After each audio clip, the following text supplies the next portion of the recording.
Pues las cosas que han pasado con esto de sorpresas, bueno, pasan sorpresas todo el tiempo.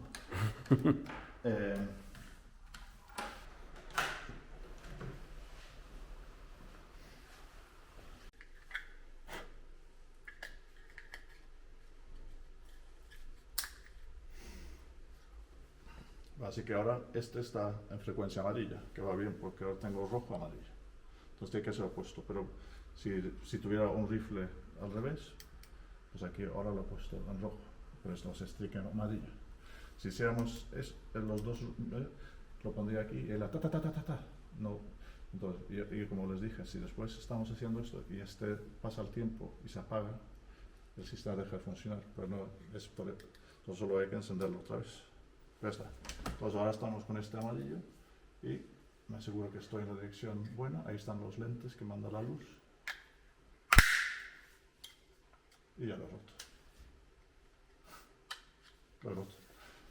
Entonces tenía que mandar uno nuevo. Entonces, bueno, ahora se está puesto ahí. Entonces tiene una rosca ahí. Entonces esa rosca aquí es así que se quede. Entonces aquí está el punto que va. Entonces se mete la bala, tiene esa goma aquí para que se quede enganchado. Entonces ahora lo he metido aquí y aquí está metido, ¿no? Entonces ya hace rojo y pum, y le da aquí. Entonces cuando le da aquí da una lucecita ahí que pasa por el barril. ¿Y qué hay más de esto? No hay mucho más. Iniciar deformación.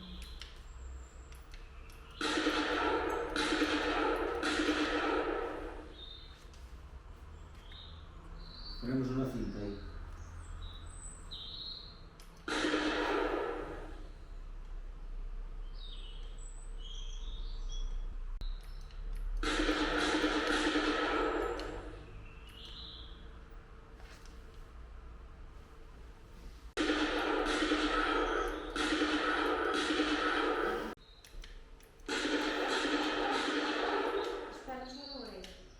No hay.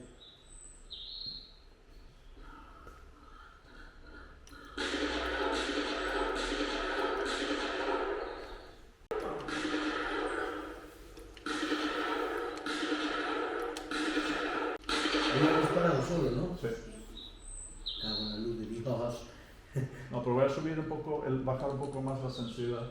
Hay un juego ahí de que si lo subo la sensibilidad, pues dispara muy fácil, pero si lo bajo mucho, después no dispara. Así que, es un ajuste porque sube y baja.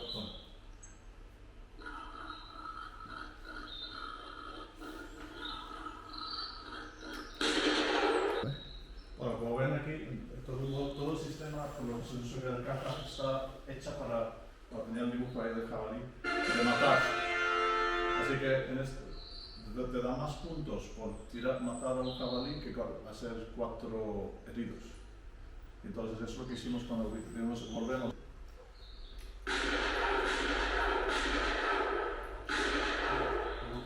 Son la espina. Entonces la única forma de hacer que este jabalí se caiga es darle a la zona vital. ¿Ves? El segundo tiro muy bueno, pero he fallado un poquito. ¿Ves arriba, hasta arriba del jabalí, encima del jabalí con el número de tiro 3? He apuntado con 1 y he quedado atrás. Y el cuarto vi que lo fallé. Abajo ven que está. Mira, me lo he puesto fácil para que lo pueda matar esta vez. Trasero. Trasero, como quería. Y el tercero lo maté. Y ves que le doy en la parte vital, que se cae.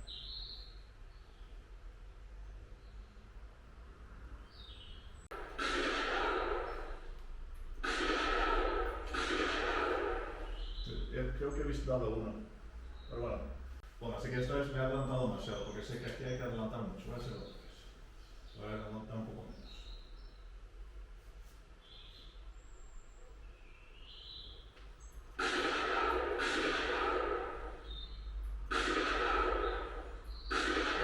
Último fue muy adelante, lo fallé. Y no sé si he dado alguno. Uno le diste. ¿Le he visto algún humo? Ahí has apuntado y ahí le has dado. Bueno, es perfecta. Es que no es una cosa de que el sistema malo, no, es un apuntador que está poniendo una luz ahí. Entonces el que tira, pero muchas veces los que tiran buenos, es no, pero yo estaba apuntando aquí. No, estás apuntando aquí. No, yo estoy apuntando aquí. No, es que la cruz es la cruz. Tal vez tu cerebro dice y tú piensas que tú has dado ahí, pero es que no es verdad. Así que te estás engañando. Y hay mucha gente que dice, ostras, qué bien apuntas. No, apuntaste adelante y le diste ahí. Sí, pero bueno, el adelanto es bueno, así que aquí vemos, la diferencia aquí es esto, ¿no? Así que si yo quiero dar aquí, yo quiero ver un apunte aquí, la cruz aquí, para un buen tiro. Pero hay gente que me argumenta que yo no apunté ahí, yo apunté ahí, o ahí, yo qué sé. Pero, entonces puedes decir, podemos argumentar si el punto rojo está bien o no, porque eso lo calcula el ordenador. Porque siempre digo, es como fútbol, que sabes que si tu compañero está ahí, pues le das ahí. Pero si es un Cristiano Ronaldo que está corriendo 30 km por hora para allá, pues tú tienes que tirar a un sitio donde no hay nadie, porque sabes que cuando llega la bola, Ronaldo ha llegado. Y es lo mismo con el tiro, así que es muy difícil para mucha gente pensar en el adelanto, porque el de 100 metros a galope tienes que apuntar aquí, Sí. para darle aquí. Y eso cuesta en la cabeza, porque la cabeza no entiende. Sí, tú te vas a llevar siempre al jabalí, no adelante del jabalí. Exacto.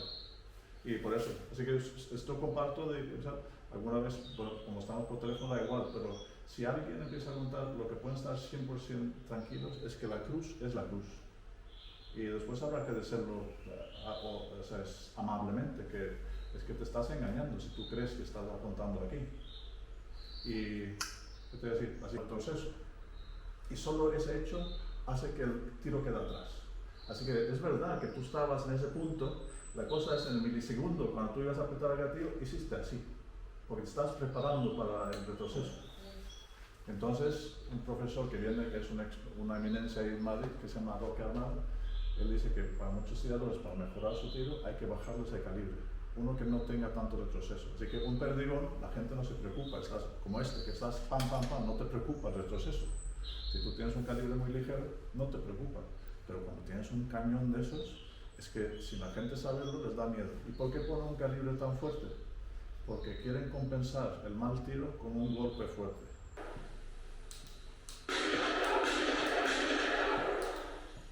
Bueno, eso es para recargar ahí abajo, así que ya. Eso tiene que dar 2 veces, recargo. Ahora 2 en estos.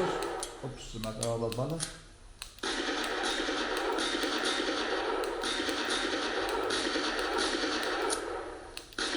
Menos 10 puntos por darle al rehén blanco.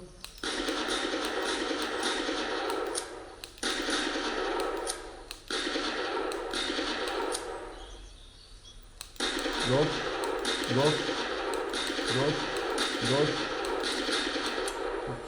Recargar. 2.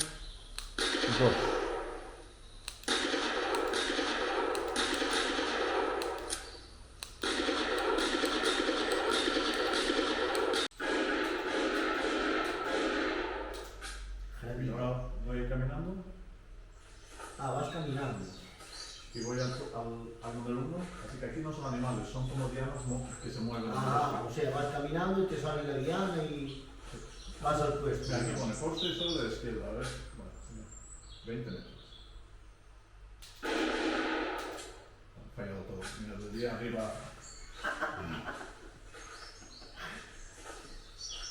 Esto, si la Guardia Civil me ve eso en el bosque, me echan a la cárcel porque no se puede hacer esto. Pero bueno. A ver si en 5 metros hay algo. Ven arriba que les he dado encima. Lo que enseña las películas de policías, lo difícil que es tirar a solo 25 metros, es lejos con una pistola. Ah, mira, ha dado 2 veces. Blanco.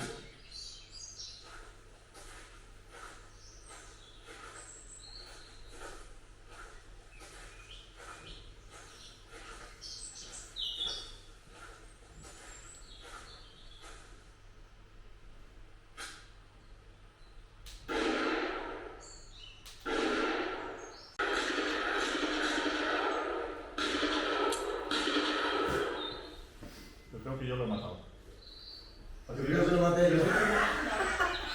¿Ves? La flecha sigue amarilla, el 2, quiere decir que le maté. Los suyos son rojos. ¡Ah! ¡Qué manera! Bueno, pero tus tiros en la vida real son buenas, pero quiero decir que aquí estamos hablando.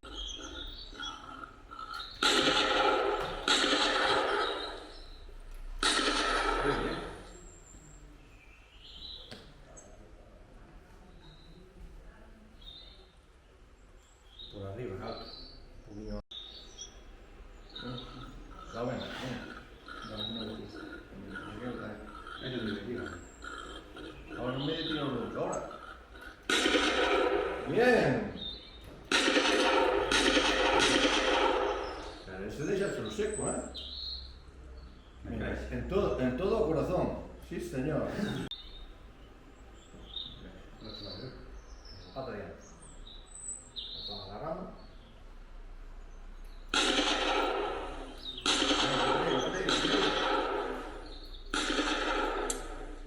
Ahora yo ves el...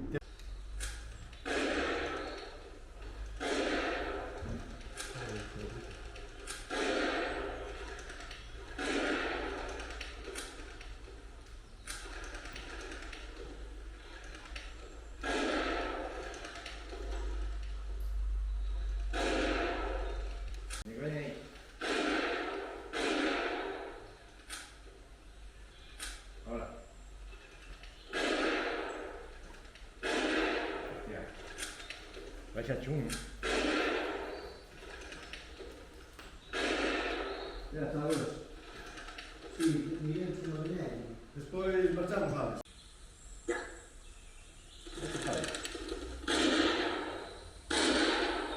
Solo hay 2 tiros, chaval. No te vengas arriba. Algo que yo.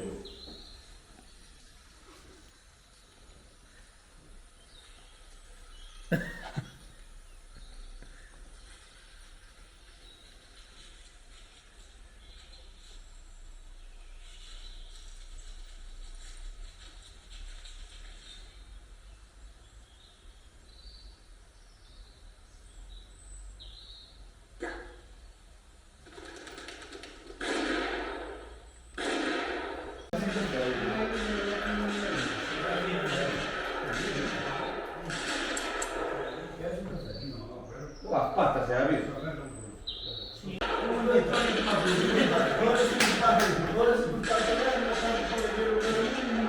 Sí, es para la ropa. Una cosa en esa hora morta.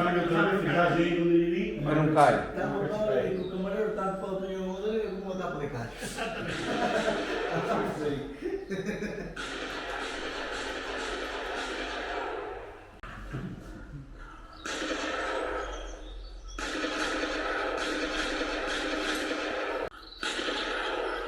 Y esto de marchar es finito.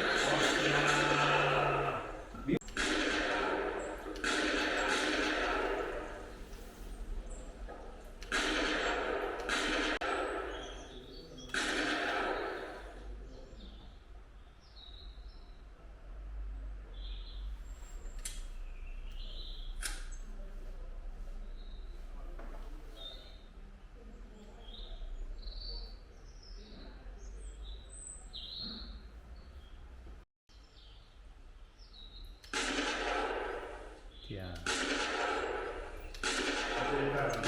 Estaba editado, Hacia allá los dos.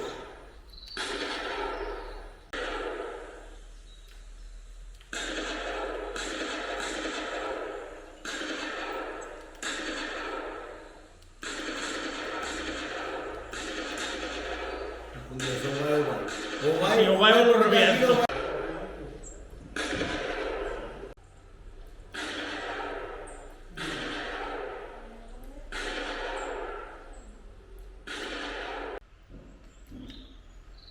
¿Y ahora qué? Y ahora poñemos a 50. A trote. Aí tes. Parado mellor,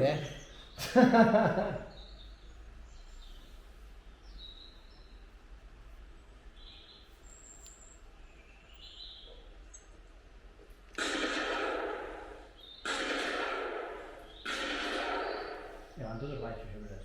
Non sei por qué. Dispara a bala que che quede para que che... Agora derecha.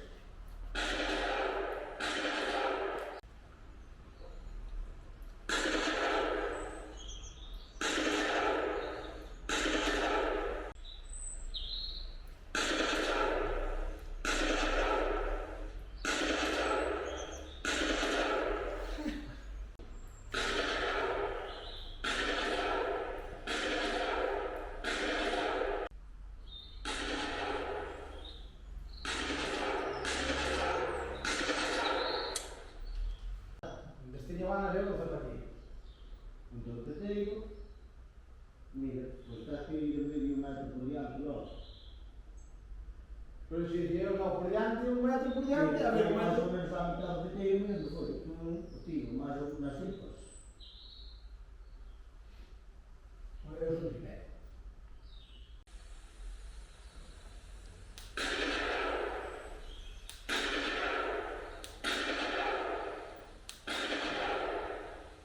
E esta se que é a última hora.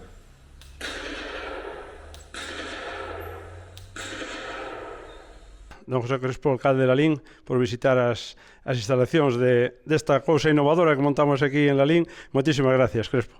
Nada, gracias a vos por poñer este entretemento aquí que non deixa de ser un atractivo máis para que valga a pena vir visitar algunha cousa en Lalín, así que noraboa por esta iniciativa. Eu estou convencido de que para eventos lúdico-festivos que teñan que ver co mundo da caza, incluso non só da caza, sino de desestresarse, pois que se teña unha amplia participación e, polo tanto, se poida utilizar. Así que, sin duda, neste tempo que estamos buscando sempre algúns hobbies, pois, sin dúbida, pois queimar algo de estrés e algo de adrenalina sempre é algo positivo. Falando de ser positivo, Lalín é un concello eminentemente rural, lógicamente o sector primario é fundamental, e aí a caza tamén é, a día de hoxe, a única ferramenta de xestión imprescindible para intentar botar unha man nesas xestións e neses daños, sobre todo na agricultura, non? Un dos problemas que temos na nosa comarca, en xeral na Galicia central, onde hai cultivos fundamentalmente de millo, ou sea, onde hai gando vacuno de carne e de leite, pois sin dúbida o xabarín é un problema. É un problema e a única forma pois é cazalo, non hai outra forma que sexa máis axeitada. Entendemos que a sociedade de caza están facendo o que poden, pero ainda así moitas veces os danos son cuantificables dun xeito importante. Iso significa que eu creo que precisamente o cazador, que ás veces tan criticado é por algunha parte da sociedade, xoga un papel fundamental porque, sin dúbida, moitas veces os ecoloxistas ou pseudoecoloxistas se queixan dos cazadores. E creo que, ao mellor, moitas veces son máis ecoloxistas os propios cazadores cos que os critican, porque ter un equilibrio na natureza sempre foi unha faceta que lle tocou controlar o home. E dentro das posibilidades que ten a sociedade, unha delas é que a xente se poida desenvolver naquelo que teña os hobbies que lles guste. E a xente que lle guste pois a caza é un deporte que é tan antigo como a mesma humanidade. Eu creo que antes de ser recolectores e, polo tanto, agricultores e gandeiros, fomos cazadores. Nos cazamos animales para comer desde que empezamos a poñernos de pé neste planeta. Así que, moitas veces, algunhas críticas que se fan creo que son moi exageradas. Creo que o día que non haxa cazadores, pois vamos ter un problema engadido socialmente. Falando de problema engadido socialmente, por que cree, como alcalde, que hai esa mala imaxe social da actividade cinexética entre a sociedade en xeral? Porque vivimos nun país onde hai moitos ofendiditos. A xente decía, meu abuelo, que a cabra de chea dá cos cornos no cu. Entón, agora que parece que sobra un pouco de casi todo, pois ás veces conseguimos que os animais, incluso os animais que son de produción, como as vacas, os urbanitas queren consideralos mascotas. E neste mundo, pois, as vacas que lle dan de comer a unha familia é unha actividade, como pode ser a súa se está nunha oficina ou se está traballando na construción ou onde sexa. Sin embargo, os que ven o rural desde o punto de vista urbanita, tamén tinguido así un pouquiño de falso ecoloxismo, pois queren facernos ver que no rural en vez de gandeiros, queren que haxa cuidadores de mascotas. E a vaca non é unha mascota, e o porco non é unha mascota, e a galiña non é unha mascota. Inda que algúns teñan porquiños de mascotas, que hai xente para todo.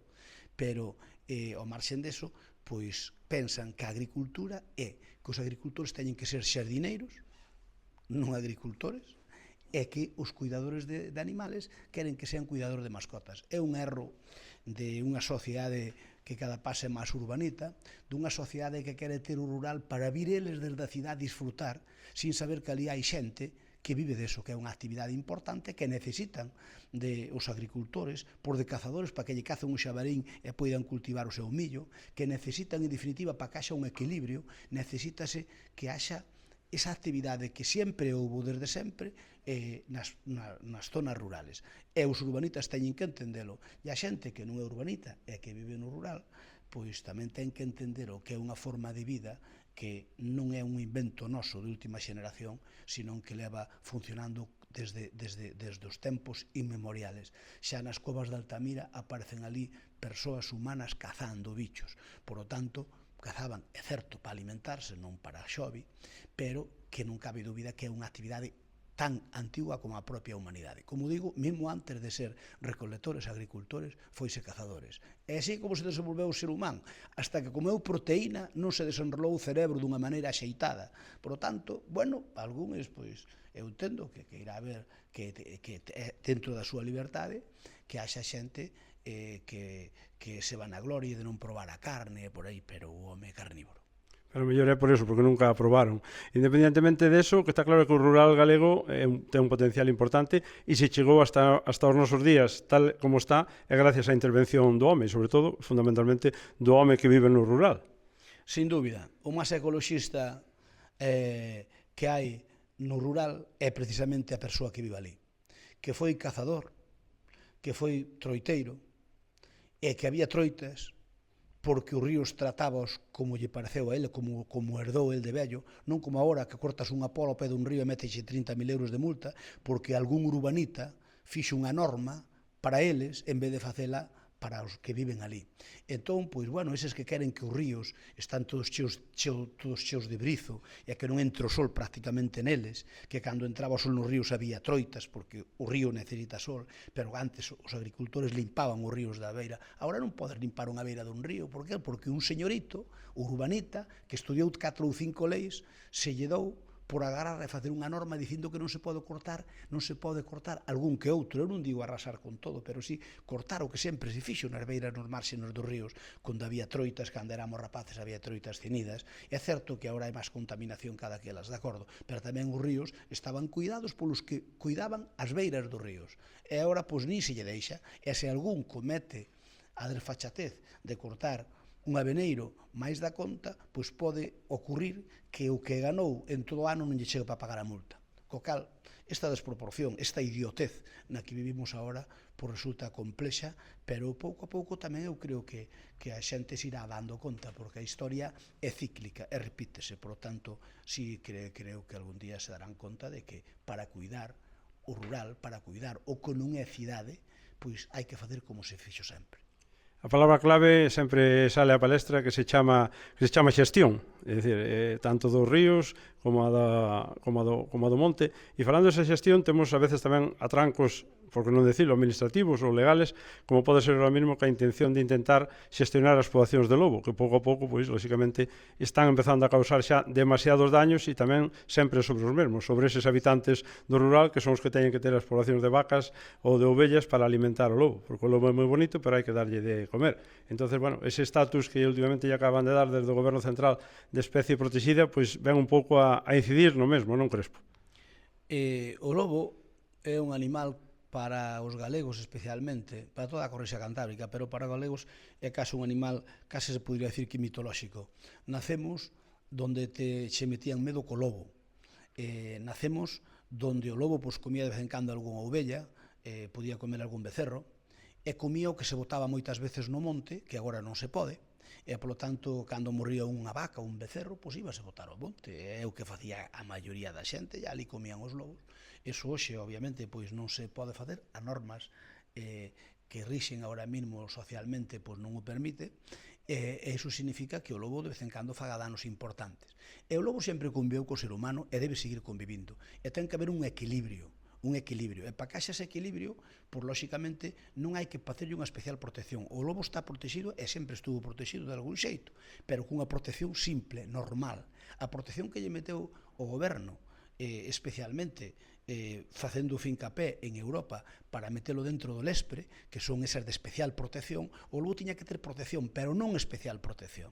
Ese é un absurdo, porque cando o lobo ince moito, a ver como facemos para, si ten especial protección, non se lle pode tocar. Por lo tanto, iso hai que sacalo como sexa do lespre. O lobo ten que ter esa protección, porque tamén non se pode permitir que a xente o cace dunha maneira indiscriminada e o elimine. Non, o lobo é unha especie que sempre estuvo aquí, sobre todo na cornisa cantábrica, e sempre conviveu co ser humano, e sempre houve un equilibrio. De vez en cando, pois, un lobo mataba un lobo porque había facía danos por ali e tal, pero sempre foron quedando lobos, unhas veces máis, unhas veces menos, e ese equilibrio é o que tiña que haber, e non esa especial protección, porque realmente é un absurdo, porque cando ince como ten que inzar, pois a xente deixará de ter gando no monte, a xente deixará de ter ovellas, de ter vacas, e entón, pois, bueno, comeremos todos ladrillos nas cidades.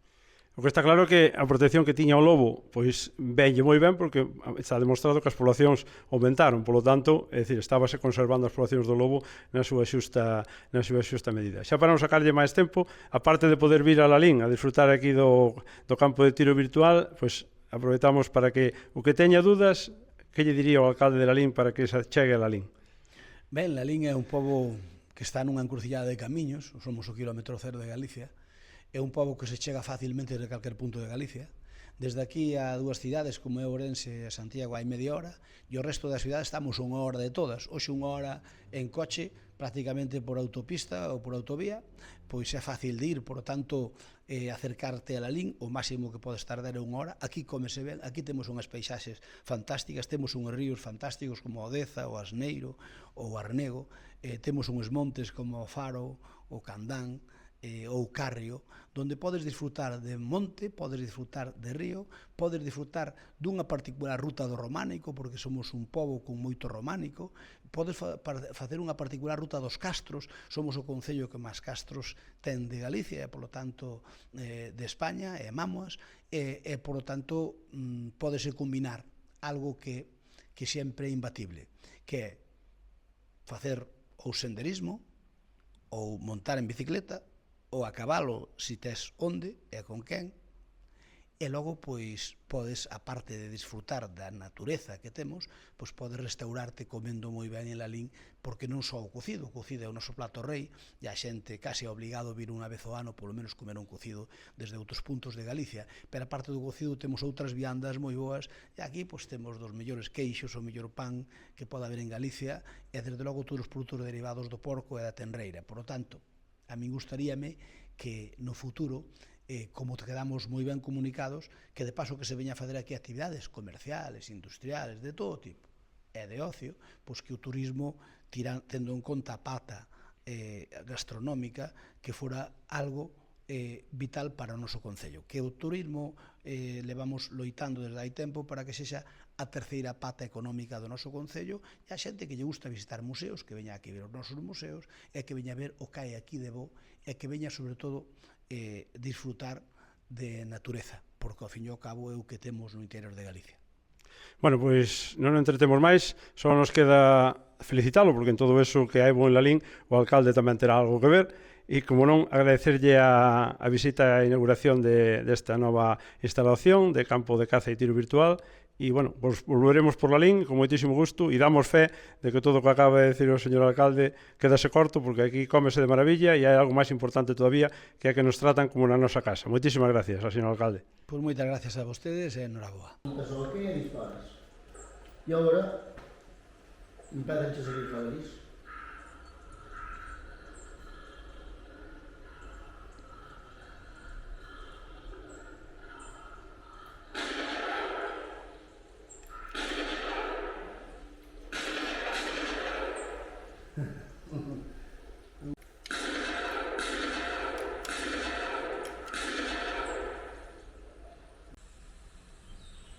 Tens que calibrar. Ten doble gatillo, estás que... Mira, É dicir, un aquí. Ten que apretar, máis. exacto.